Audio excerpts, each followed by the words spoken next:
Welcome to my YouTube channel. My name is Teri Hunter. I'm an intuitive astrologer, and I'm here every Sunday at 11 a.m. Pacific time with your weekly horoscope and tarot reading. So what I'm going to do today is we're going to talk about the upcoming transits. We're going to look at how they will affect you in the sense of doing a reading for each sign. Sorry, a little choppy right now. So we're going to look at the aspects. We're going to do a reading for each sign. These readings are based on whole sign Western astrology. So when I talk about a sign, I'm talking about the rising, Aries rising, Taurus rising. This is also applicable to the sun and the moon, meaning, okay, let me recalibrate myself here. I'm a little choppy. The horoscopes are based on whole sign Western astrology. So when I talk about a sign, it's based on the rising sign. So if I'm talking about Pisces, Pisces will be the first house, and that will dictate the nature of your wheel. So if you're a Taurus rising, then you have a different landscape. I don't know why I'm going so far into that right now, but apparently I am. Good morning, Catherine. It's good to see you. Thank you. It is Lucky's birthday on the 19th. He will be 12 years old. And I can't even begin to tell you how we have gotten into such a beautiful rhythm lately. He's snoozing under the desk. Let me make a few announcements.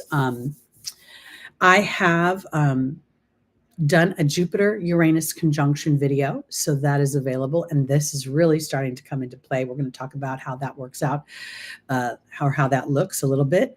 I have also this week on the 20th, the Mercury retrograde video will come out. So take a peek for that. And it seems that there was something else I was going to tell you. Oh, Small Wildflowers will not be here today.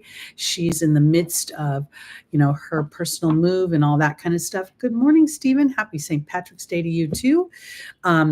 So if you guys want to let me know about timestamps, I'm going to use my handy dandy little index cards when we start our readings so that later this afternoon after my personal readings, I can put the timestamps in if y'all haven't had a chance to do that. Okay, big stuff going on, and I kind of can't wait to talk about it.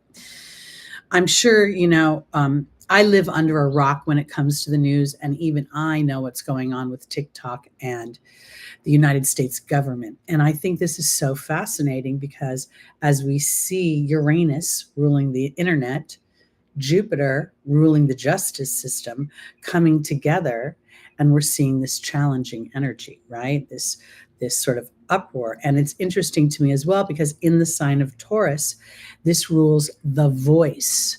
So there is this whole outer environment that is accentuating the people's voice in relation to authority. And I think this is very powerful because this, we watched Capricorn, Pluto through Capricorn breaking down these old structures. And now what we're seeing is some of these structures are fighting for life. And I think the harder they fight for life, the more that we see the underbelly of their transformation, hence Pluto moving into Aquarius. So I think this is super, super powerful. Today we have the Sun and Neptune exact at 27 degrees of Pisces. The Sun will move into Aries on the 19th. And I think this is very interesting because that 27th degree is the degree of the Gemini, our everyday world, our communications, our it's really a movement. It's a freedom of movement sort of energy. And so that 27th degree gives us an opportunity to look at how we are asserting ourselves out into the world. And the Neptune energy sort of has a polarizing energy. We could feel very powerless, as if there's a bit of an erosion happening, as if it's too much to be able to handle. Or we can find the divinity within the disruption, which is it's very difficult to change a structure if you don't dismantle it. And when you dismantle something, you bring up dust and dirt and potentially things that have been hiding in the walls. So this is what we are walking through. I really was thinking the other day that I wondered if we weren't living in sort of a modern day Atlantis. When you look at how it's depicted in the media or on TV or whatever, it's always like they're wearing robes and it's very Grecian feeling. And I wonder if that's even remotely true, because we have so much technology now. We have so much opportunity to interact. And, what is knowledge? It's power. And so we're having to rewrite the structures. And I'm sure that the Atlantean experience on some level will be duplicated throughout the subsequent eras, giving the soul an opportunity to make new choices. So I think this is really fascinating. Okay, now Venus is summiting with Saturn. And most people think this is a really dry energy. Saturn can be very restrictive and limiting, and in Pisces, even feeling more I don't know, it could be, again, very polarizing. You go into this very dark place where you just feel like nothing's ever going to get better and history just continues to repeat itself. And yet, I think this is really powerful. Today, Venus is at 7 degrees and Saturn is at 11 degrees, the master number of thought, the 7th degree, the Libra degree of peace of mind, of harmony, of the understanding of balance, and the understanding that oftentimes when we walk through a dark spot, it makes the color in our lives more vibrant, more exciting. Because as we go through the week, we're heading towards our first eclipse, the lunar eclipse in Libra on the supergalactic center. And I did a video on that. I don't know if I mentioned it, but check it out. Mercury retrograde is going to be published this week. The Jupiter-Uranus conjunction video has been published, and the lunar eclipse. And I think this is very powerful because it's on the supergalactic center. It's a 5-degree Libra eclipse, and it's just, it feels super, super powerful. Okay, so as we go through the week, on the 21st, we're going to see Saturn and Venus come together exact at 12 degrees, the Piscean degree. This conversation that they are having is Saturn sort of as a mentor, or almost as the higher vibration of Saturn who is teaching growth and how to put sustainability into your own creativity, into your own Piscean energy. The Pisces energy is about the voice as well. It sings, it dances, it writes lyrics, it writes songs, it writes poetry. It's super yummy. And Venus is in her best friend's house. So Saturn in this moment is really saying, all right, Venus, this is what you want to experience. This is how you want to make your money. This is how you want to express yourself in the world. Let's talk about how we're going to do that. What's the belief? Pisces, what is my spiritual belief about my soul's deserving to have this experience? Whenever I went through anything really, kind of weird. Like I remember when I was a teenager and the Hillside Strangler was running around Los Angeles. I'm like, did I sign up to be one of those people? and I didn't feel it deep in my soul. I'm like, no. So there's a part of me that's saying this is what's going on in this conversation, because Venus is going to move into detriment when she moves into Aries, but that's an ancient viewpoint of Venus. Venus moves into Aries. She's now going to walk over some very powerful points, the North Node, Chiron, and she's going to assert herself as a modern day creator, where the sexes are starting to become much more cooperative in focus on their gifts that they bring to the table versus trying to be dominant or powerful over one another. Now, this whole time that Venus and Saturn are having this spiritual conversation about, the be, do, have. What is my belief? What is my disposition? What's my soul's inner knowing? And through that, what actions will you allow for and to build the structure? Saturn. Now we have a sextile to Jupiter. Now, Jupiter is at 14 degrees. I think Uranus is at 20 degrees. So we're still seeing a bit of a wide conjunction, but you can feel the energy of these two planets. Jupiter is offering new beliefs. Jupiter is offering an expansion. Jupiter is saying that we can do things a little bit more aligned to a bigger picture of what you want. But then Saturn comes back and says, but will you be willing to walk through the path of unknowing, of trusting yourself as you're building? And that's the big ticket. We see Monday, Mercury will become conjunct with the North Node, Monday being the 18th. Now, this is significant because Mercury is going to retrograde on April Fool's Day, and it's going to go over this point. This is the 15th degree of Aries, is the furthest point that Mercury will retrograde. So it will hit the North Node 3 times. And in doing so, it will become conjunct Chiron 3 times. So this Mercury is going to be, what do I think? How do I speak about myself? What's my everyday life like? Do I like what I'm doing? Am I on a hamster wheel? Am I living at all for me, or am I living for something else? Hence, we go back to the conversation Venus is having with Saturn. Because as we get into April, the end of April and into May, Venus will move into domicile and Mars will move into domicile. We will see the conjunction start to play out. And I want to talk about that on a little bit of a world stage because I think it's very powerful. So as Mercury goes over the North Node and becomes conjunct with it this week, there will be thoughts of how do I want to birth a bigger version of myself. Where is my passion? Where is my bravery? Where is my anger, my resentment holding me back, pulling my focus? Because I think that this awareness is going to be, we've got the planets are all basically clustered in Pisces, Aries, and Taurus. And this concentrated energy for the next couple of months is very powerful. It's the spiritual dynamic of, will I run and escape because I'm falling prey to the human darkness, or will I see the divinity within that darkness as it calls forth light? Then we go into the Aries energy of the I am. And this is a new definition of I am, because most humans do I am in comparison to what you will approve of my I am. So if you applaud me, then I own it. But if you don't, I wrestle with it. Then we go into the Taurus energy of I possess, I have. So this is where we start to create the material bounty that is afforded us. So now let's just look at what's going on, a little bit about this Jupiter-Uranus conjunction as it comes up.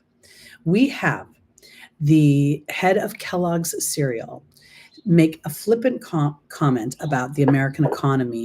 And if you're, basically broke, eat cereal for dinner. We are seeing Jupiter in Taurus. Taurus rules food. Jupiter rules wealth. Uranus rules liberation, rebellion, and sort of kicking the establishment in the can. And there has been a BAN called for Kellogg's products starting on April 1st. I don't know if you're aware of this, but it's been going on. I saw it on the TikTok. And that brings me to the next Jupiter-Uranus example in the outside world of how this conjunction is playing out. Jupiter rules the Supreme Court, and Uranus rules the internet. And this week we saw the Supreme Court, pass. I almost don't want to use any kind of inflammatory words, but we saw legislation starting to be moved around about this very dynamic. And, we see this inconsistency of how, they're playing out, why this needs to be done. And so here now we see we, the people, Uranus again, rising up to say, wait, we want to have our discernment. This is all so incredibly divine. It very much feels as if the American dynamic, the American energetic dynamic is looking for that balance, right? It's looking for that empowerment of the co-creator so that there's a wisdom to the challenges and there is more benefit extracted from the wisdom. And so when we look back in history, we see the American Revolutionary War and the dynamics and the framework of that. Then we go into, and we feel that same framework when we go into the Civil War in America. And now here we are right now, and we're in that same framework of being more aware of how we co-create our own balance. So as you walk into this week, and as you walk into the idea that you're going into an eclipse that is going to illuminate on a big, big stage your ability to create balance for yourself, your ability to create harmony for yourself as you're aware of your thoughts. Libra is an air sign. Now we're on the supergalactic center, which is at 2 degrees, 22 minutes of Libra. The eclipse is going to be at 5 degrees of Libra. And this is going to illuminate relationship themes. But the first relationship theme it will illuminate is the relationship you have with yourself. Meaning, if there is, last Sunday, I had a game day with friends. And we were discussing, relationships, and they get to that 3-year mark, and suddenly bells start going off, and people are like, "Where's this going?" And I just said, and I started talking about agendas. Everybody's got an agenda, and somebody said, "Oh, no, no, no, no, not everybody has an agenda." And I'm like, "Oh yeah, they do." It doesn't have to be negative. It doesn't have to be, a manipulative agenda, but everybody has an agenda, and how they define that agenda. I'm going back to the eclipse and the Libra energy, oftentimes is through the partnerships with others. And as we trust our value and the fact that we are in an energy that is flowy and enjoyable, and we enjoy our own company, then we will naturally put a sense of security in our relationships that no license can really give you. You could get a licensing, you can get a certificate, and you can get the ring, but it doesn't really give you the commitment of the heart that you're looking for. So it was an interesting conversation to have, because of course I was bucking the system. I have Uranus in Leo, so I'm gonna be bucking the system about romance. So it's really, really fascinating times. I would ask all of you on some level, as you go into this eclipse week, and as we're starting to, Mercury has not slowed its roll at all, but it will again meet with first. It will meet with the North Node, then it will meet with Chiron. And as it goes through Aries, the sign of self, the sign of anger versus anger and resentment versus a pioneering spirit, and looking for how that potential dark spot is pushing me, compelling me, inspiring me in a new direction. And with that awareness, the Mercury retrograde could be very illuminating as we start to harness our verbiage, the vibration we put out into the world. The words you say after "I am" are incredibly powerful. The words you say after "I need" are incredibly dense. The words you say after "I get to" are incredibly light. So as you're aware of the vibration, you'll be more powerful in harnessing the energies of the universe. So I think this is going to be, I don't even know. I almost feel like I should walk around wearing a seatbelt, fasten my seatbelt, because, we're going into sky rockets in flight. All right. Since my wildflower is not here today, I've got my handy dandy little card. So I'm announcing our last Pisces. Happy birthday to our late born Pisces. Again, Lucky's going to be 12 this week. I tortured him, actually. I got some salmon skin from the butcher at the market, and then I dried it out, and he literally sat at the edge of the kitchen for like 3 hours just smelling as it was drying out. All right, here we go. Pisces, your tarot card for the week is Pluto, the Judgment card. This is a very, very powerful energy, and we're going into the eclipse. And we're talking about some very powerful things happening inside of your first house.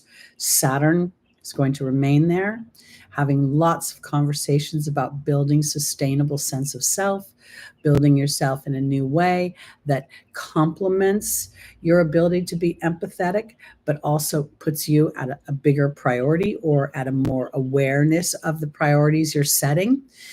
I think this Judgment card is really like, sort of, look, we see here that the characters coming out of the coffin, their head is illuminated, right?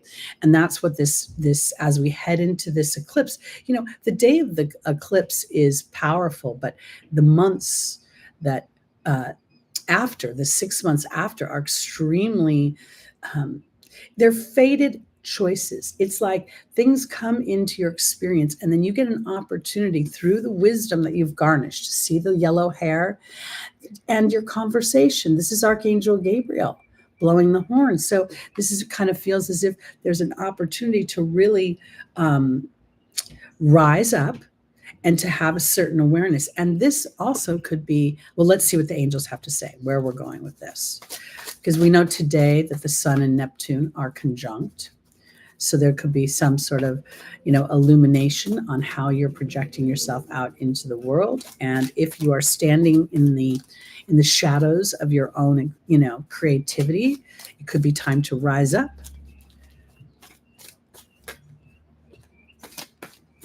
All right. Pisces, our first angel is Shanti, the angel of peace. The second is Athena, about lovingly asserting yourself. The angel's advice is of patience. And then we have Archangel Raphael.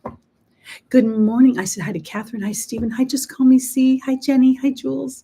So good to see you in the chat today. All right, here we go. Shanti is the angel of peace. Sometimes Saturn feels repressive because Saturn, in many ways, will look at a situation that can be 75% great, but the 25% is really difficult.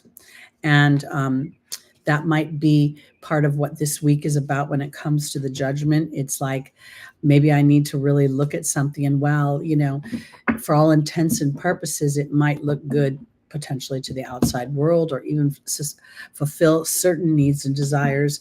It may not fill the major ones, because when I pulled Shanti, I also pulled the burden card. So somewhere Pisces could potentially be feeling a burden to find a sense of peace and tranquility. And, Saturn can be very, stoke a lot of fears, stoke a lot of trepidation, bring up a lot of history, especially in the sign of Pisces. It's like a double historic whammy of, where you've been. I personally can tell you that, almost every single human I know has said to me at one point or another, when I was in need of a friend or support, you got this.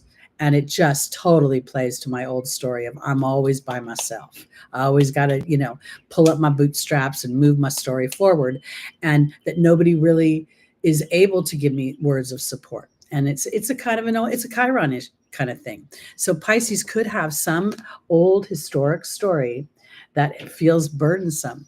And there's this, judgment energy of coming to grips with it at some point, sort of like, I think on some level, we're going to look at a co-creation here, because Pisces can often be so empathetic that it will talk itself out of asserting itself. It will be like, I don't know if I should do that, because Spirit is saying in the opportunity of the obstacle that this is the creative action, the fire fairy. And then we see Athena saying it's safe for you to lovingly assert yourself. I think this is powerful because you're going to have Mercury retrograde in your second house. Mercury's already in your second house. The North Node is in your second house. The Chiron is in your second house. The second house rules money. It rules your creativity using your skills, your craft, your gifts, your voice. So this is where Spirit is saying it's time to assert yourself. The rubber meets the road here. It's kind of tight. And this is the be do have, again, this is like, what do I believe, and how do I align my belief system with what I want to experience before I take my action? Because the angels are saying now is a time to study, to observe your energy, because this is now about your choices. Because karma doesn't happen to us. Karma is a choice that we make based on an experience we have that either takes us down a road of fear and disempowerment, or a road of love and empowerment. Because Archangel Raphael is offering a balancing, a healing, and then we have this unstable new beginning. So I feel like for some of you Pisces, you really are seeing something. And it feels sort of emotional to me, because Shanti is about peace, and peace doesn't happen outside of ourselves. It happens inside of ourselves. So somewhere something is coming to fruition, which plays right into this eclipse. Now, let me think. If Aries is your second house, then Libra is your 8th house of transformation, which makes so much sense. And it's also a money house. So you may see that what this is illuminating is if you've been in any way giving up your power to another, or giving up your voice to another, or depending upon another for resources, you may find this eclipse birthing a part of yourself that you were timid about birthing before, but could be very powerful as we look at the Jupiter-Uranus conjunction in your third house. So this could be pretty cool. No small today. She is, I think she's moving. Something is happening with her. You know, she's been going through quite a bit with her housing. So I think that's what's going on. I don't retain other people's information in my head, and I think it's because I do so many readings that I have a default eject button for other people's agendas. I don't even remember my own, to be honest. All right. So that was our Pisces rising. Let's go on to Aquarius. No, we should be going on to Aries. Hold on. My little cards are backwards. We should be going this way. Bear with me, peeps. See, I can't even organize myself these days. My brain is distracted by my own Jupiter-Uranus conjunction. I've got some little things going on in the background. All right, Aries, you are up next. So let me get my little card. Aries rising, moon, sun, and stelliums. This is your moment. Let's see your tarot card. The Seven of Wands. This is a very interesting card because this guy looks like he's defending himself. He looks like he's defending his territory. He's got quite a stressful look on his face. We don't know who the enemy is. We see he's got one foot in this sort of watery stream at what appears to be on a ledge of some kind, and the other foot is on green grass, this wide stance of defense. Now, let's see where we're going with this, because there's a part of me that thinks that, okay, so when you study the tarot, this could indicate leadership. I don't really see leadership, because if it was leadership, why is this guy's face feeling like he's meeting with people who are giving him opposition? And you know what I just noticed for the first time in 40 years is there's actually two different shoes on his feet. The one in the water looks much taller, like a boot, and the other one looks more like a slipper or something, or an ankle. That's very interesting to me. So there must be, on some level, he's standing on two different positions. Let's see where we're going with this, Aries. Aries rising, moon, sun, and stelliums. Did I say good morning, Queen Leo? Good morning. Good morning. Happy St. Patrick's Day, everybody. Welcome to the first eclipse season of the year. All right, Aries, our first angel is Merlina. The second is Azure in the opportunity of the obstacle. Isabella is in the angel's advice, and Isaiah is in the final position.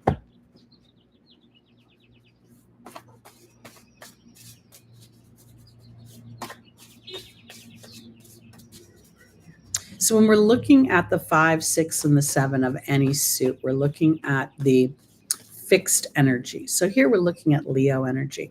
And maybe that's also why some people infer that this could be a leadership issue, or this could be a guy standing in leadership.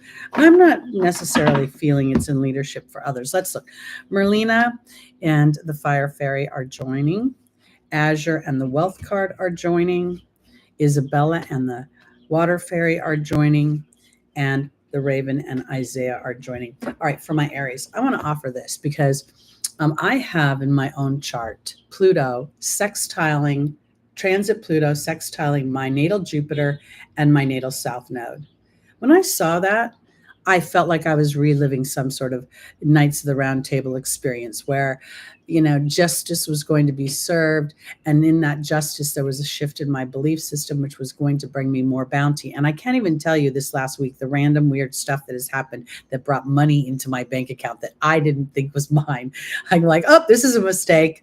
This is a mistake. And it turns out it wasn't, because this is where I'm going. I think this is not about defending yourself anymore, Aries. And if you are defending yourself, even in your own head, I feel like this is an opportunity for you to really look at what you've walked through lately. And I want to offer this as well because there is a dynamic right now. These planets are 4.5 billion years old. So, as you know, Galileo, I believe it was Galileo who discovered them back in 1610 or whatever it was. These planets have evolved. You don't go, they're not on a hamster wheel. So now, Aries, this is about how will you show up?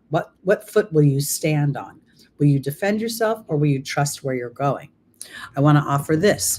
Merlina is very much a wizard energy, magic, alignment to source energy, and there is the fire fairy. This would very much be indicative of your energy. This is about creativity and optimism. And I want to offer this. The creativity is an awareness of how you have shifted in your way of being, like literally going from a warrior who is more of a challenging energy, like you're just out there to kill and maim, to the peaceful warrior that understands when you have to pull out your sword, you are doing it with awareness and intention, because something is about to happen where your desired outcome will happen in the near future, and it will create a Jupiterian experience. It will expand something. It will expand actually a couple things. It will start to reframe the wound. It will start to allow for the illumination of that north node and what it really means to express yourself, and whether you're expressing yourself for how other people will perceive it, or if it's more about how you perceive it for yourself. Because Isabella is saying the timing is right for you to trust your emotional body. The funny thing about Aries, it's like, everyone's like, oh, you're a hothead, you're harsh, you're this, you're that. But if you're in trouble, you want an Aries behind you. You want an Aries supporting you because they're willing to do what it needs to be done. Because Aries, you're getting, in some ways, a revisit, a new chapter. So let's talk about this eclipse. The eclipse is a full moon eclipse, right? Which is going to illuminate something in the opposing sign of partnership, Libra. Then 2 weeks later, there's going to be a solar eclipse, new moon solar eclipse on April 8th in your first house. There's a new beginning, and the timing is right for this new beginning, and you are being protected during the process. And part of the protection is your guides continuing to show you how to stand more succinctly, how to sort of, all of a sudden these little feet are starting to really, they're hitting me, because the feet are what move the story forward. They're what give this guy the platform to be able to stand and defend himself. And now there's something about an old and a new, or something about allowing something to sit in a certain amount of balance. Because what I think at the end of the day, whatever you have been walking through that has made you feel a little bit, playing to an old story somehow, playing to an old story that may have been true back then, but it's not necessarily true now. And I think that this is going to be where you start to look and assess how others, their lack of awareness may neutralize when you see that. Okay, they don't recognize my evolution. That's okay. They don't recognize how I've shifted. That's okay. They're stuck in their stuckness, and I'm going to just trust me and allow for this new beginning. Words don't really teach, experience teaches. So as you perpetrate this energy, I think you're going to feel a sense of stronger authenticity for who you are. It's like, what do they say? Walk softly and carry a big stick. It used to be where Aries would just carry the stick and but now it's going to be, okay, meaning you may not see me coming because I'm getting that good at knowing how to show up to make sure that I protect mine and my own. Okay. I don't know why I wanted to say that at the end, but that's how it came out. So that's how we'll play it. We are on to our Tauruses. I can't even, when I think about the conjunction in the house of Taurus, this conjunction is going to square my Chiron in Aquarius and my Uranus in Leo. And I feel like, I'm going to be liberated from something, even though it's a square. I feel like on some level, there's going to be, on a soul's imprint, I feel like I know how bullish I could be. I'm a Taurus moon. And in Placidus, my Taurus moon really sits in the first house because I'm a late degree Aries rising. So I feel like when I look at this conjunction, I feel like there's lots of layers to it. So Taurus, as you are experiencing this in the house of self, this very much could be where you have a complete awareness of your story, of your history, of your own. I like that idea, Jules, too. I've been working on that one. I want to. That's another thing, because I want to offer it this way for my Tauruses. I feel like there's a little bit of you that, as you use your voice, now you use your voice. It doesn't have to. You don't have to talk to other humans, but as you use it to talk to spirit, you're like, you know what? This is what I want to experience in the way of moving my story forward. Because while these planets represent unexpected wealth and change and a belief, there's so many layers to both of them. I mean, literally, when I look at that, I think, oh my gosh, we could see people traveling to foreign countries via, jets and aviation. I think I just saw a commercial for some company that is starting to implement driverless, like Ubers. Okay. I think that kind of plays into this whole idea of, as Pluto moved into Aquarius, this shifting of technology and how we move around. So there's so many ways this could play out. So the point I'm trying to make, not to belabor things, but I tend to do that, is that as you set an intention, Jupiter rules our connection to the angelic realm. So my intention is, as I move forward, to experience more autonomy, to experience myself making money in a way that's going to create a stable and flowy future. Uranus. So let's see, Taurus. Your tarot card, the Magician. As above, so below. You have all the tools that you need. This is harnessing your thoughts. And you know what? Your thoughts don't have to be perfect. You don't have to be 100% settled on, yay, I'm convinced. That I think the main theme here with this is Mercury just saying, you know what? I'm aware of my thoughts. And when I feel trepidation, when I feel unsureness, because Uranus can make you super anxious, I'm going to connect with spirit and I'm going to start to say, okay, this is what it feels like when I'm sitting in the vibration of what I want to experience on this planet. All right, here we go. Taurus, our first angel is Sonia, your guides. The second is Teresa, about worry. The third is about money, Serena. And the final is Merlina. Sonia is being joined by the horse. Teresa is being joined by the disruption card. The deer is joining Serena. And Merlin is joining Merlina. Okay, something is going to bring in unexpected opportunities for you. And I really feel like this is, look, we're going into, again, I was just saying, we're going into an eclipse. For my Taurus rising, that makes Libra your, hello, Scorpio, 6th house. I had to go backwards. Sorry. This is an opportunity. There's work, there's money, there's the ability to feel less stress about it. There's an opportunity for moving your story forward, having an illumination. The eclipse could very well bring an illumination about how you want to partner with others in the form of work. And I want to say it this way because the horse is kind of ringing that Jupiterian energy.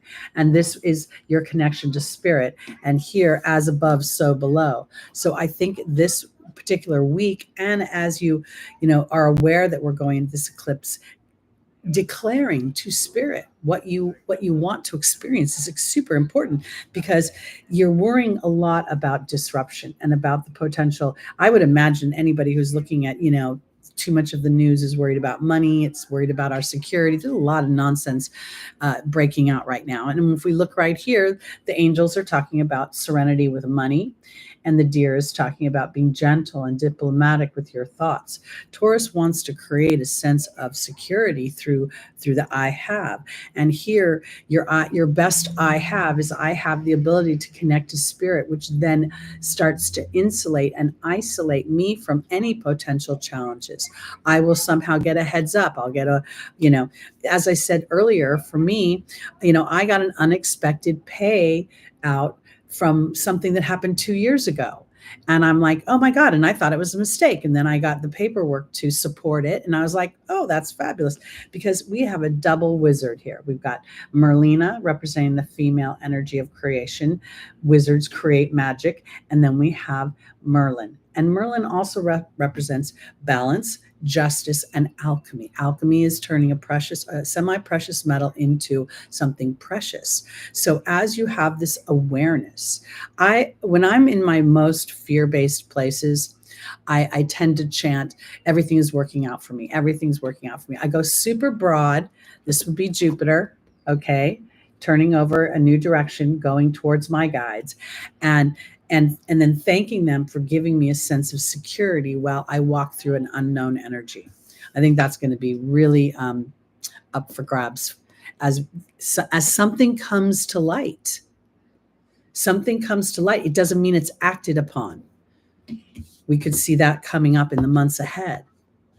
Okay, let's go on to our Geminis. Rising, moon, sun, and stelliums. To my little card here. Y'all can do a handwriting analysis of me. Gemini, it's your turn. Your tarot card is the Knight of Cups. So this is very powerful because if we look at the top of his head, we see this mercurial energy, this thoughts, and the thoughts are of how can I extend my cup.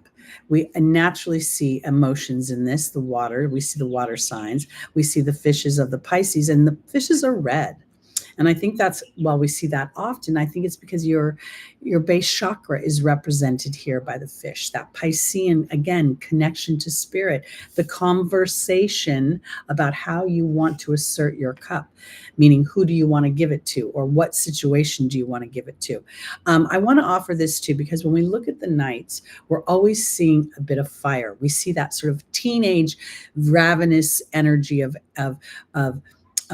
displaying my prowess in whatever the suit is. And this would be displaying my prowess in the emotional body, in the intuitive body.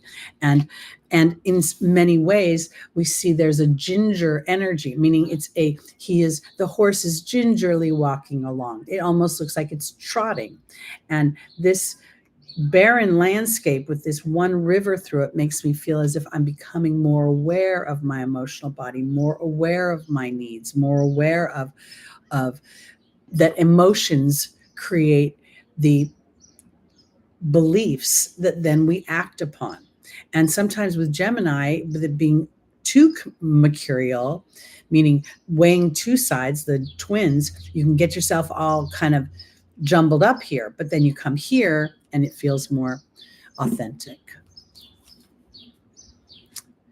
Yes, Betty, thank you so much. I think that's a wonderful prayer. All right, here we go. This is for Gemini, rising, moon, sun, and stelliums. All right, the Knight is being joined by Azure. Your desired outcome will happen in the near future. Bridget is looking deeper into what that desire is as Adriana is leading you to the answer to your prayers. And there's Merlina again. Wow. All right, here we go. I really believe this is going to be a bit of a polarizing time, meaning those that are very strongly fear-based are going to writhe. And those of us that live in sort of I'm a co-creator, and we're standing in awareness are going to sort of have a different experience. And people aren't going to understand why. It's two people doing exactly the same thing, or what appears to be, but vibrationally they are not. Gemini, the restriction card is being joined by Azure. The Grail Knight is joining Bridget. Adriana is being joined by the Swan. And the Wealth card is joining Merlina. Okay, so this is a deeper dive into Gemini's intention. And I want to offer this because the human by default will always go to what feels secure and safe, even if it isn't necessarily an expansive energy. So here, I guess what this Knight is saying, now remember, there's a fire element under the water. So we're seeing hot water. What gets you hot and passionate? And are you thinking about that? Are you allowing what is most important to your emotional body to be what what you bring forth. Because as you're saying, your desired outcome will happen in the near future, but then we have this restriction card. And that makes me feel like, uh-oh, maybe my desire is not really aligned to a long-term desire, but rather a short-term desire that would sort of put a button or a band-aid on a situation. Because Bridget is asking you to look deeper into what is sacred to you. What do you really want? This is Lancelot. He is bowing to Excalibur. He's holding the Holy Grail, the cup, and he's bowing down to a bigger dynamic of what he wants. And this is Adriana leading you to the answers to your prayers, and there's a transformation going on. And yet when we see this swan, it hasn't actually gotten flight yet. There's still a part of it that is taking off. And so there's a part of you that as you, Spirit is wanting you to connect deeper to something emotional, right? Because you're having an opportunity to create magic, and the magic feels a little bit like it's harmonious wealth. So what do I really desire? What is really important to me? When I think about the various aspects of my life, my career life, my intimate life, my money life, I look at it, and at first, I remember we've talked about this before. I used to think I wanted a lot of money. And then I realized that money isn't my real currency. It's time. It's meandering. It's really freedom in that way. And as I redefined that, I was able to find that the money would come in to support the freedom. That's what they're talking about here, Gemini, because you rule everyday world, you could really be thinking about all the things that have to happen in your everyday world, how you have to keep the ball rolling. And so your desire really isn't your desire. It's sort of I want to put a stop on what could be, or I want to slow down whatever is running me this direction. And I feel like Spirit saying, no, go over here. I want to enjoy my weekends. I want to meander in my garden. I want to sit and read the newspaper for 2 hours. I want to scroll TikTok without issue, feeling guilty, something, whatever it is. Dig deeper into what you truly desire. And there's a good potential that, Libra energy is complementary to the Gemini energy. They're both air signs.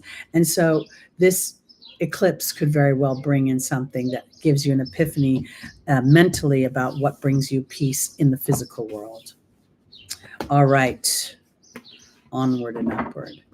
I lately, I told you like almost 2 years ago now, Lucky had bit me, right? And it was a big traumatic moment because I spent my whole first 10 years of his life chasing him around, trying to make him happy. And he was persnickety, and he was entitled and a little bit of a brat, right? And he was always sitting like he would never cuddle or snuggle with me. And after he bit me, I got a whole energetic awareness. So there's a disruption, the bite. And then I realized I had been loving this dog through fear. Like I was going to lose him. He would die. He was so precious to me that something bad would naturally happen. The bite made me be aware of that imprint that I wasn't aware of. And in doing so, it shifted my energies. And I may even appear to be a little bit more aloof about his emotional body when he pouts because he doesn't get to eat treats all day long.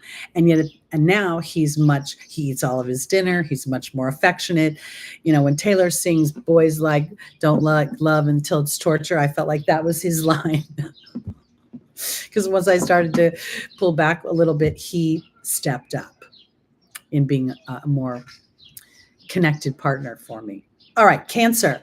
Here we go. It's your turn. Cancer, rising, moon, sun, and stelliums. Your tarot card is the 10 of Wands. This is not an easy energy. Here we're looking at mutable fire. So we're looking at the Sagittarian energy. But here we're seeing there's a little bit of a challenge. This gentleman seems to be working hard rather than smart. And he can't really see where he's going because he's so burdened by what he feels is his duty. Clearly, he's got to get those wands to wherever he's going, and he's got a ways to go. And it looks to me like with the dominance here of color that he's focused on those lower chakra things, meeting those, the base chakra, the sacral chakra, making sure I'm taking care of my physical and my material needs. Let's see. Our first angel for Cancer, rising, moon, and Rising, moon, sun, and stelliums is Francesca. What do you visualize right now? Negativity will block your progress. Shanti is offering you smoother road ahead. Azure is saying your desired outcome will happen in the near future. Have patience and faith.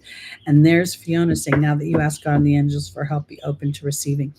This last 6 or 7 months, as I have experienced Jupiter's judicial aspects, I've never done that before. Thank you, Murray. So good to see you in the room. Um, I have learned how to, in some ways, sit back and examine my trust level, like going again to that inner knowing. Do I feel like I'm taking this action in a balanced way, or I'm doing this in a balanced way? And will I allow for the universe to inspire me into further action, or will I allow my anger to dominate and then trip me up? Because I've done that before. And this burden card for Cancer feels as if there's a pattern breaking somewhere. Francesca's being joined by the stag. Shanti's being joined by the restriction card. Azure's being joined by the dragon. And Fiona's being joined by the fear card. So this is about, this almost feels as if Cancer is experiencing a period of time where you're working or thinking in pattern in some way. You're either taking on too much or too much obligation, or you're having guilt about not doing that. Whatever it is here, Francesco is saying that negativity will block your progress. And the stag feels a little bit like sometimes I defend what I'm saying because I'm trying to tell you I need to do this. I'm supposed to do this. I have to do this. This is my way of thinking. And I think that is in many ways restricting your peace of mind. The awareness when we speak, and we don't do it because it's such a habit. We walk around, I need to go to the store, I need to go to the bathroom, I need to do this, I need to do that. Need is a very dense energy. So as we have an awareness of that, especially when we're endeavoring something that's important to us, are we putting an unnecessary, obligatory, dutiful, difficult energy onto something? Because it sounds like Spirit is trying to offer peace, but I'm too busy looking at what I have to accomplish and I'm not getting that done, or it feels like inner stress. Because Azure says your desired outcome will happen in the near future. And then we see the calmness of this dragon, the calm and coolness. And as I said, dragon, I couldn't help but think of the nodal structure. We refer to the north node as Rahu, and we refer to the south node as Ketu. That was originally a dragon. And then it was cut in half. So I feel like something could be potentially happening, and it could have something to do with the Mercury retrograde or the Mercury going through Aries. And I say that only because Aries naturally squares you. So you may feel initially a tense moment, but as you stay the course and you're aware of your thoughts, this fear card, and it feels like I have to turn things over to Spirit. Like Spirit is saying, we're on the case, but you're fretting about it. You're thinking about it too much. You're worrying about it so much. You're in some ways, your focus is slowing the process down. And we're trying to bring you a sense of peace. And this is where I'm going with this, ultimately, Cancer, because you're very intuitive, but your intuition sometimes scares you. So you look for physical evidence to validate it. And I feel like this could potentially be a week where you're strong enough to exercise the dynamic of hanging back and observing how Fiona and Spirit is working for you and stepping into your co-creation by aligning with your faith. The eclipse that's going to happen next Sunday, the 25th, is also squaring Cancer. So this is a real opportunity in some ways we could look at it like, the first eclipse squares you, the second eclipse squares you. And this is going to continue for a while because when we're on this eclipse axis, it's natural, it's cardinal.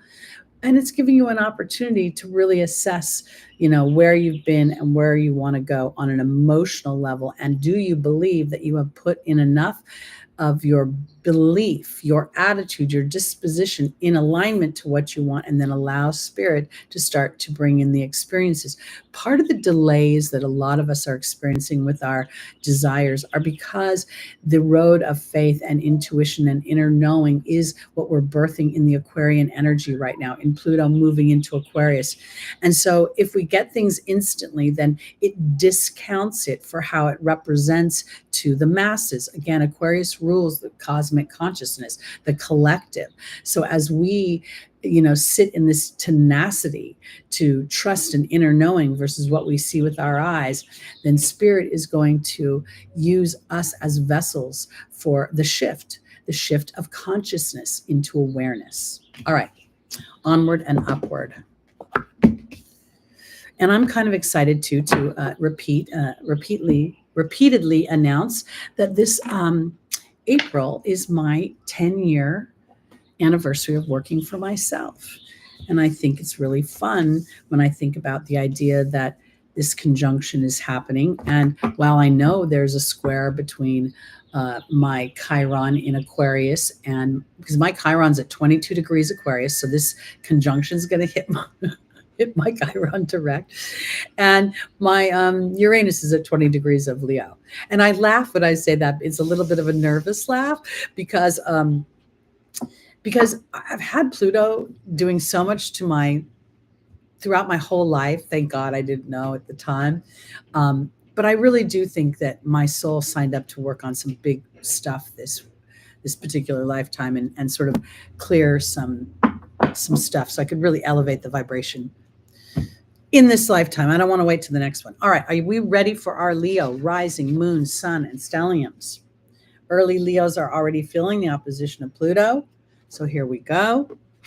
Your tarot card. Oh, this is balance. This is also, look, if you look very closely at temperance, there's a Sagittarian energy attached to it. But there's also, the balance doesn't come from the feet. The balance comes from the trust, the flow, and the eyes are closed here. So what we see is Archangel Gabriel knowing that the brightest energy comes from my connection to my inner knowing. And it also is what leads me to what I want to be, the co-creator in my own life. Am I doing this right? This feels like I'm about to wear the crown. Let's look and see where we're going.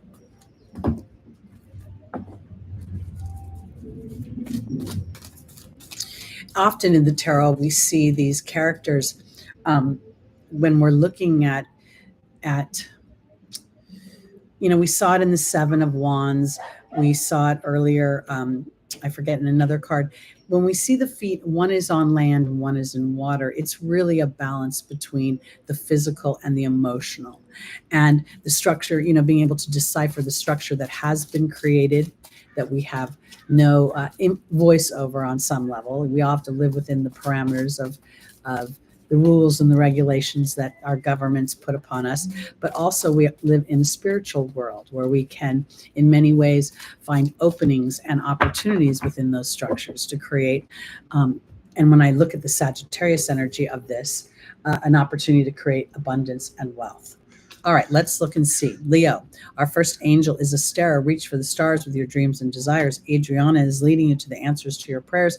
Archangel Michael is asking you to have the courage. And Archangel Uriel is working on you with any frustrations you may be feeling, or any anger and unforgiveness which could be holding you back.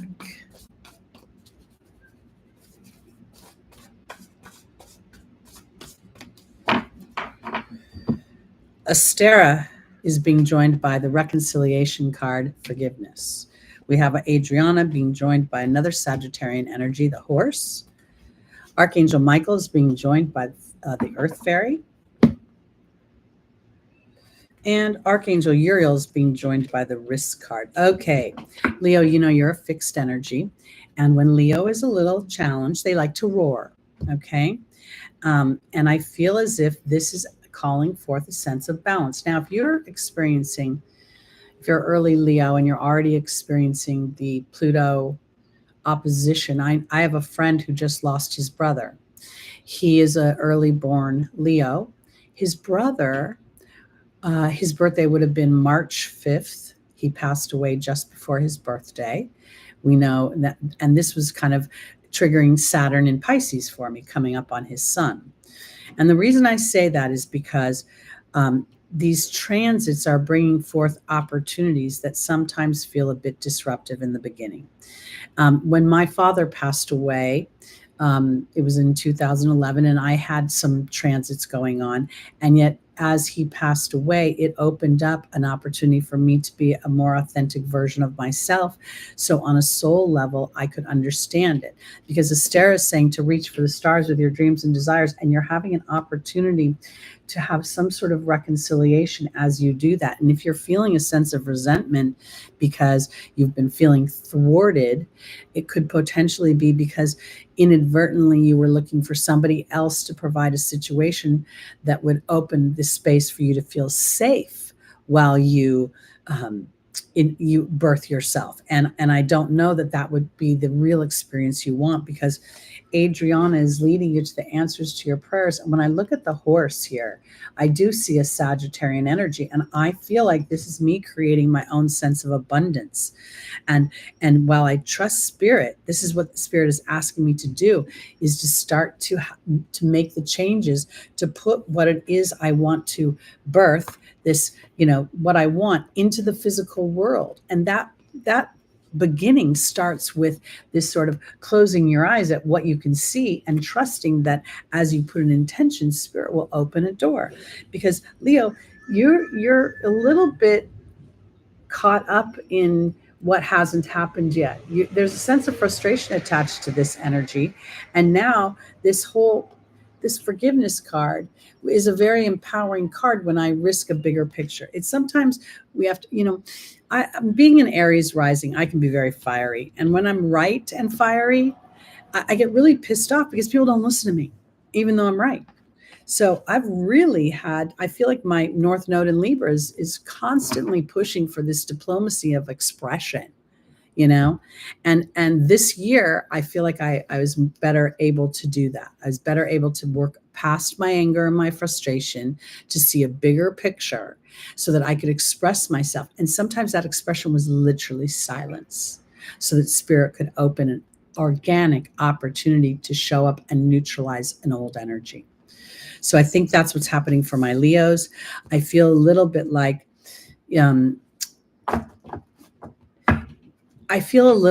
Leo might, if you are able to see a co-creation, then your bravery in stepping forward emotionally first, and then allowing for spirit to birth an action. And I really want to offer this. There's something that's hitting me about, and maybe it's, knowing that Pluto's in your 7th house. I don't know that you're meant to depend upon a partner, but maybe this is birthing something from yourself, that's of yourself, that's about yourself, that's only for yourself and not about anybody else. And that might be part of the little weird tug. All right, let's go on to our Virgos and get my little card. Thank you guys all for putting in the... All right, Virgo. I do this visually because sometimes the chat isn't available, and that way I can spot it quickly when I'm zipping along. All right, Virgo. Okay. The 5 of Cups is not an easy energy. Saturn is opposing your 1st house. We have right now Venus is in your 1st house. We have the Sun conjunct Neptune in your 1st house. And this could potentially... there could potentially be a feeling of sorrow is something that happens here. And I need to see what this is about, because there's an illumination being offered. There's something that is still viable, even if other things feel as if they've been lost. And Saturn's opposition could bring that forth.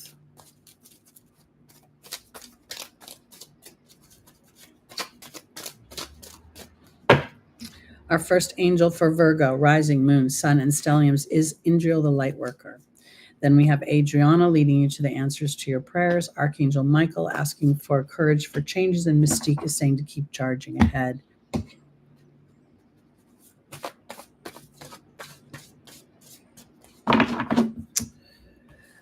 Indriel is being joined by the High Priestess. Adriana is being joined by the Queen. Archangel Michael is being joined by the B card. Oh, and Mystique is being joined by the Horse. You know, Virgo, this is an interesting energy to me because it feels as if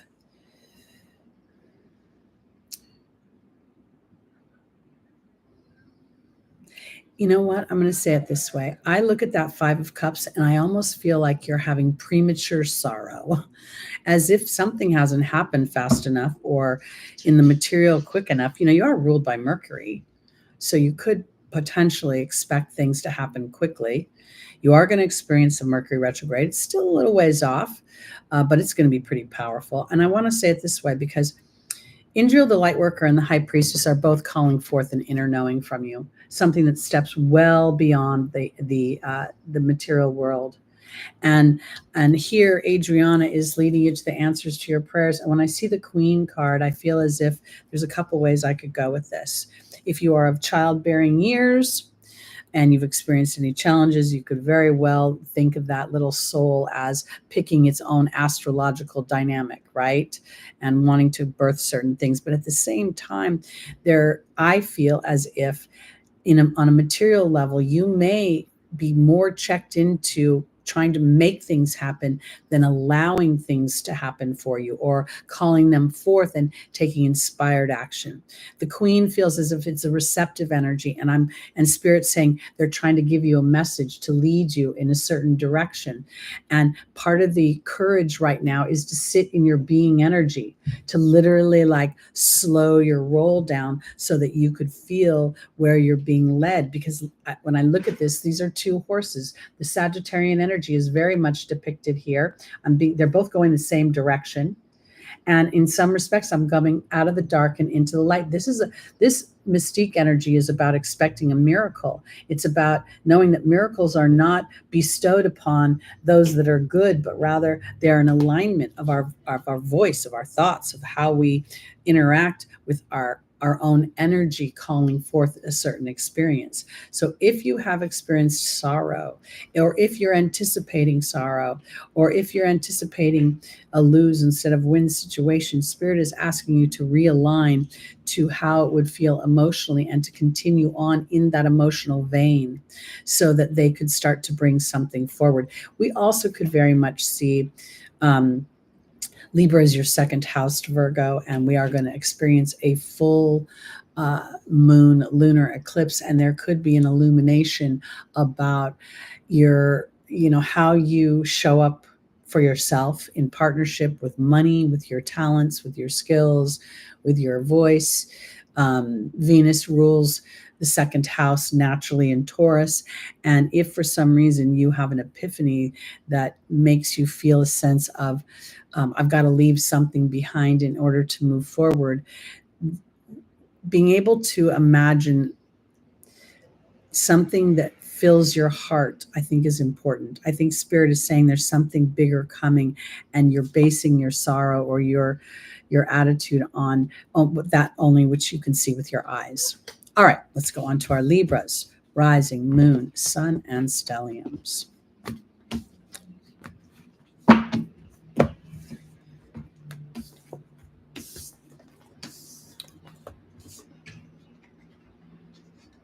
Thank you, everybody, for your help, and thank you, Queen Leo. All right, Libra, here you go. This is rising, moon, sun, and stelliums. Let's see.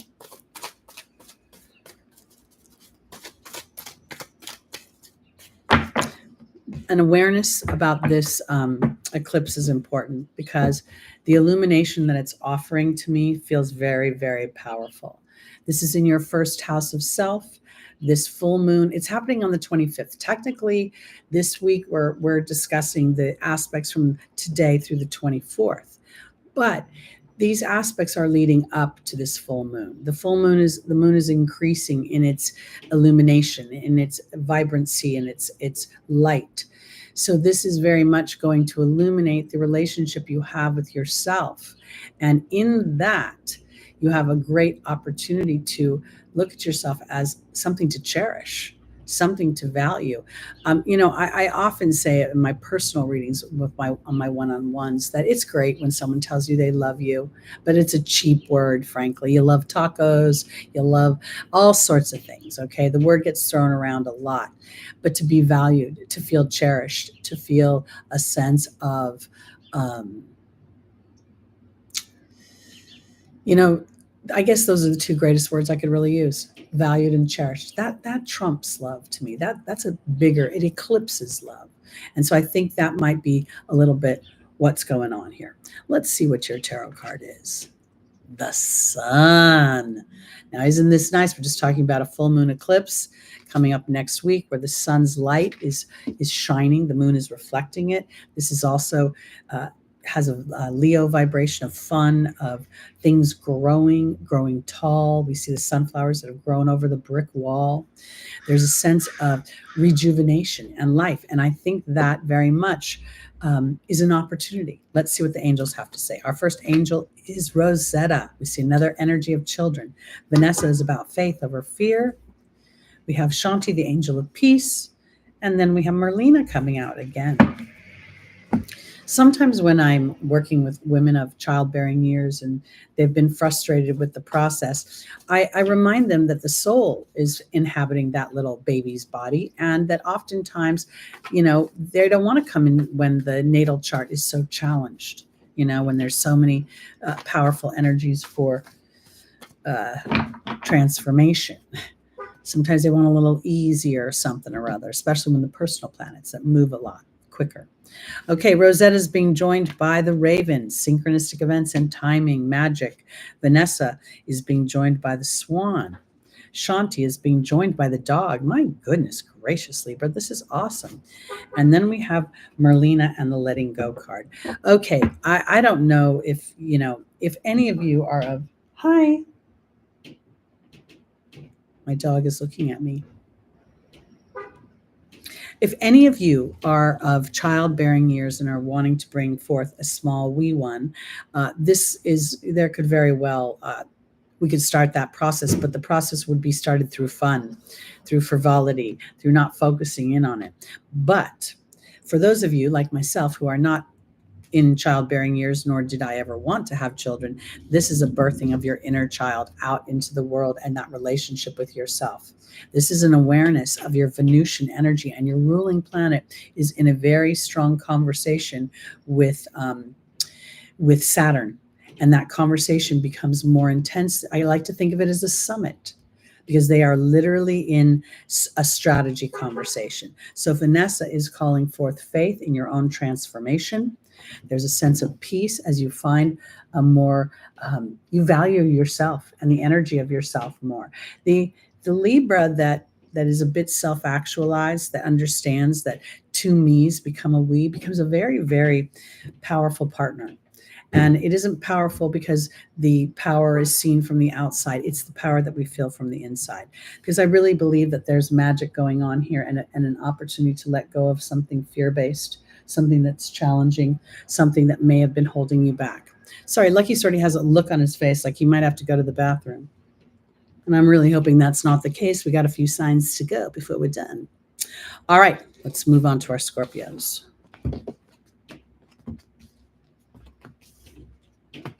Rising, moon, sun, and stelliums. I really appreciate everybody's support and help when Small's not here. And I appreciate y'all coming every week and connecting. Our tarot card for our Scorpio. Oh, I got to do this in order. Scorpio. The tarot card is the Queen of Swords. This is a Libra energy. It's a air and water mixed together, very much offering a transformation of thought, balanced thought, a feeling of there's an ease of mind. There's an ease of process here. Let's see where we're going with this. Our first angel is Vanessa, faith over fear. The second is Indriel, the light worker. The third is Fiona. And the final is Chantal. Well, isn't that interesting? Chantal rules love. We have the transformational death card joining Vanessa. We have Indriel being joined by the Fire Fairy. Fiona's being joined by the Baird. And Chantal's being joined by the Love card. This is pretty fabulous, Scorpio. And I want to offer this in a kind of another double way, because Scorpio rules sex, right? Scorpio rules power and control and money. I mean, there's a very powerful energy. And here I look at this and I feel as if knowing how powerful you are, whether you have an intimate partner or you even want an intimate partner, this is a real opportunity starting this week to pay attention to how much faith you have. We have Pluto represented in the death card. It's a 46, which is a 10, my thoughts. And here we see faith. And I think this faith card is very much sort of a,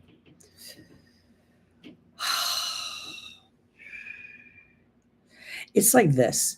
It's faith in your own soul's journey. You know, I've said often that I believe a lot of us are going to experience a blossoming in later chapters that have up until now been considered the desert of our lives. And so now I think we're stepping forward because Indriel, the light worker, and the passionate fire fairy are here. And then we have Fiona saying, now that you've asked God and the angels for help, it's time to tell a new story, Scorpio. It's time to have the enchantment of storytelling, because you got a double whammy here when it comes to love. Love and Chantal saying literally that new love is coming, or a reignition within love. And now I think this is about standing in fairness and diplomacy and balance for that experience, instead of staying in what could potentially be the old story.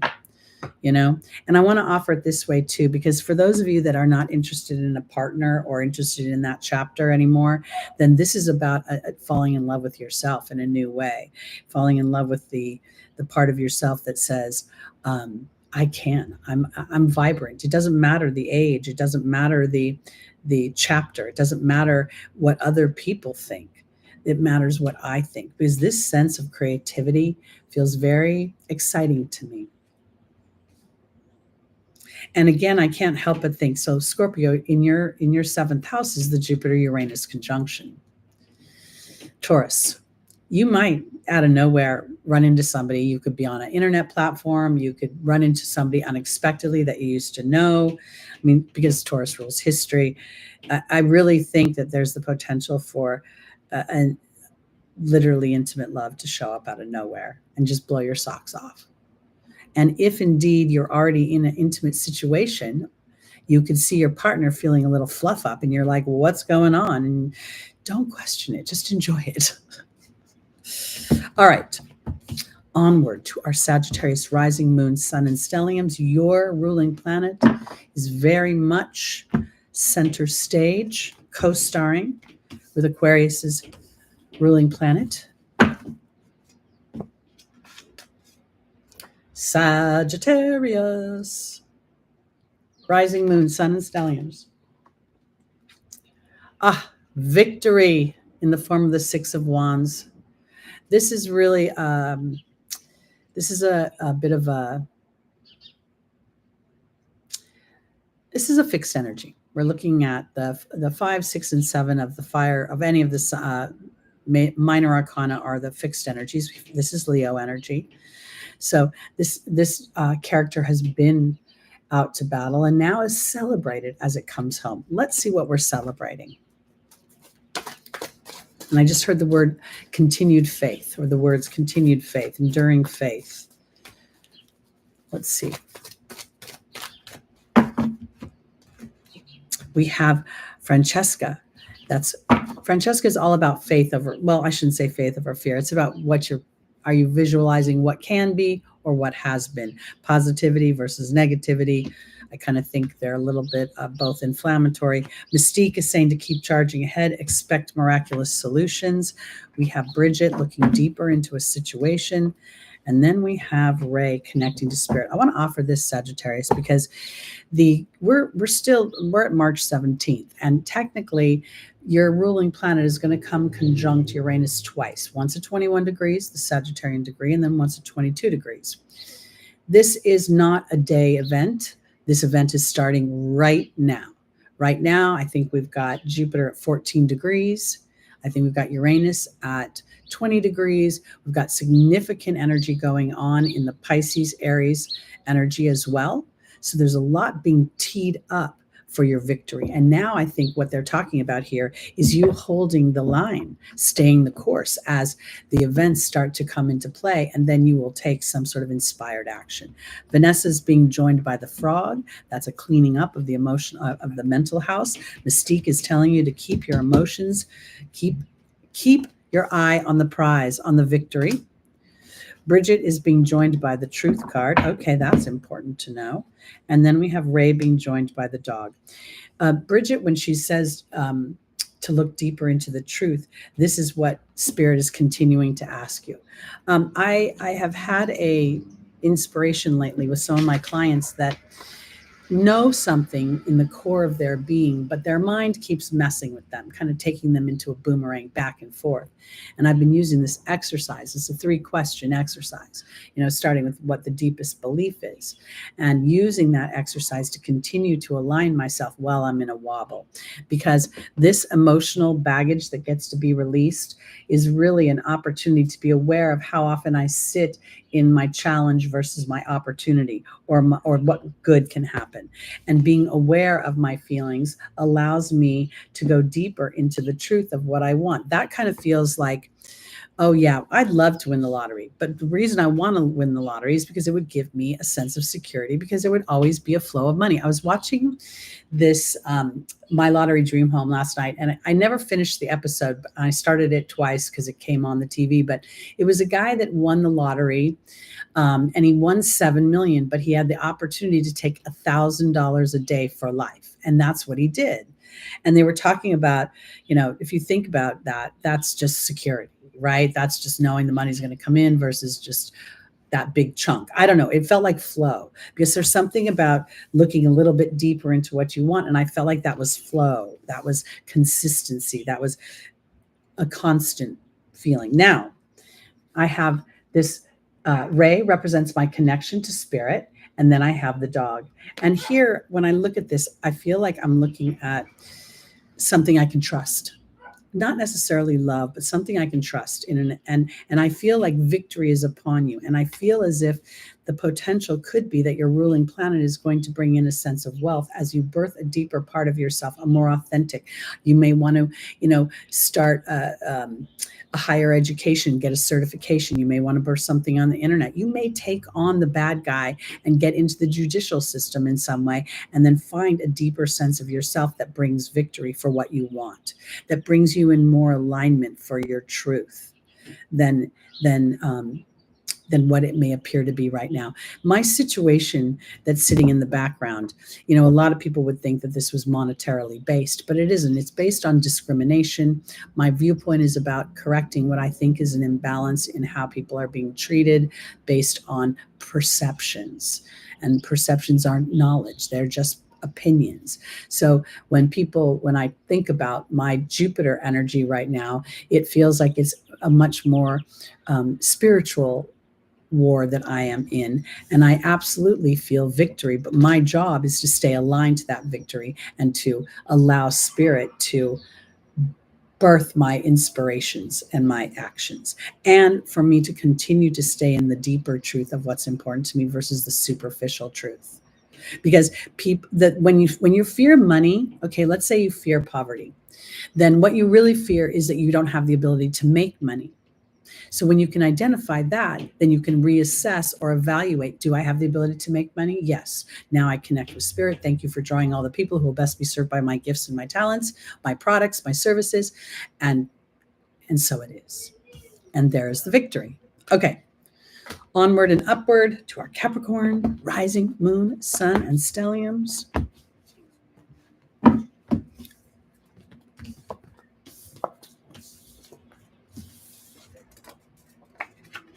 All right, our Capricorns, here we go. Let's see what your tarot card is. Okay, this is the Four of Pentacles. First word that always comes to my mind is this guy is stuck. He's holding his money very awkwardly. He does not appear to be lacking, but he's anticipating lack. So let's see where we're going here.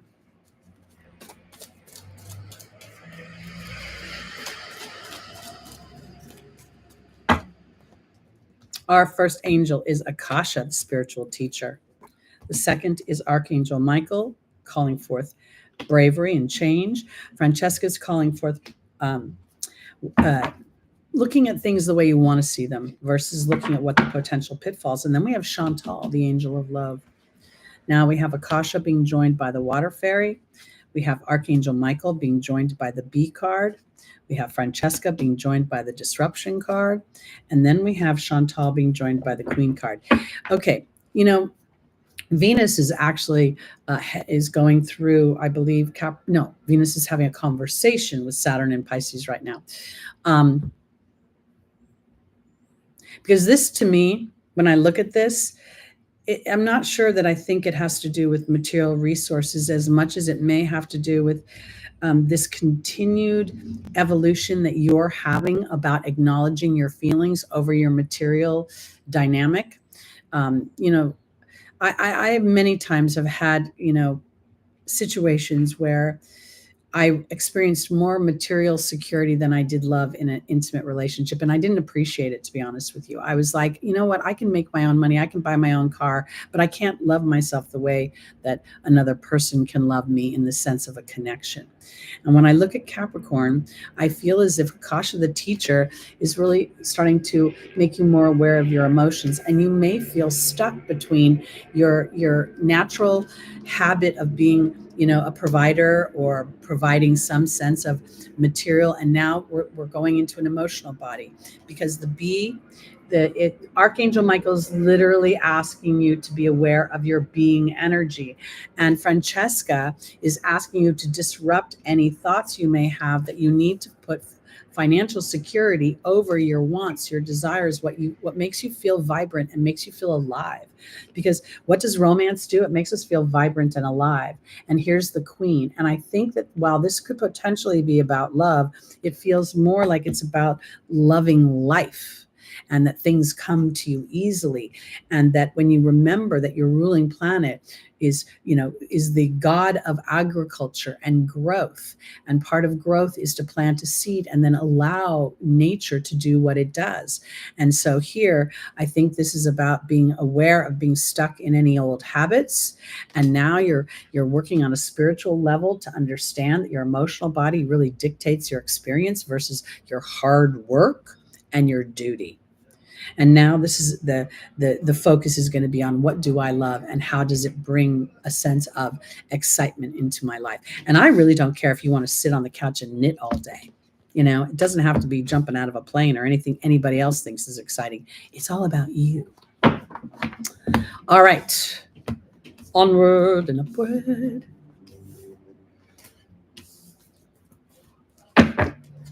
All right, here we go.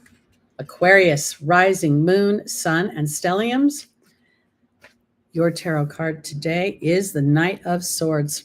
This is not an easy energy, fire and air. This guy's on the go. He's taking no prisoners and he's not looking where he's going. Meaning the horse is moving so fast, he's only focused in on whatever he's got his sword, whatever he wants to hit with his sword. So let's look and see.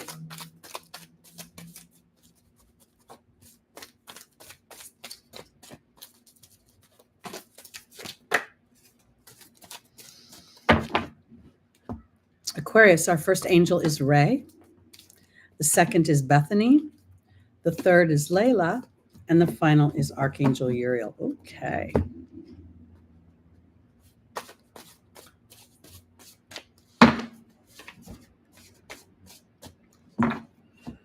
Ray is being joined by the deer. Bethany is being joined by the forgiveness card. Layla's being joined by the trust card. And Archangel Uriel is being joined by the frog. All right, I want to offer this for my Aquariuses.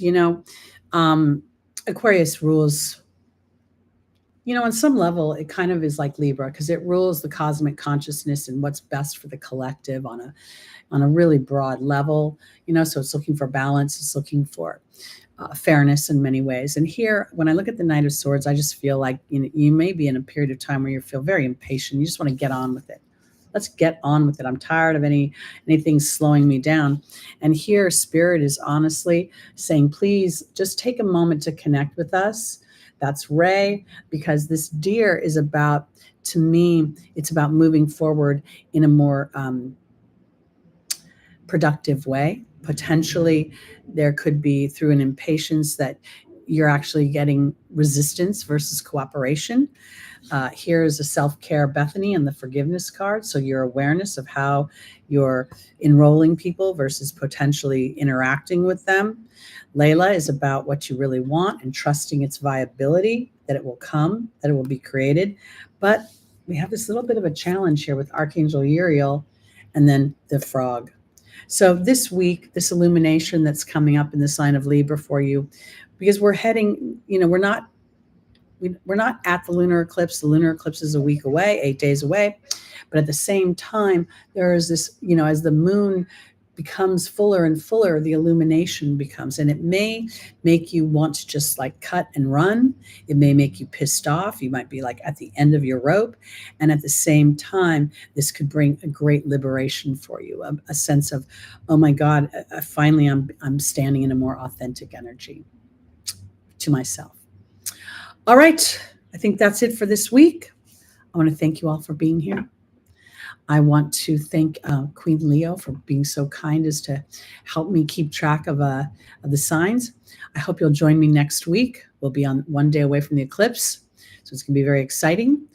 And I'm just going to send you all some love, and I'm going to say peace out. See you next week, everybody.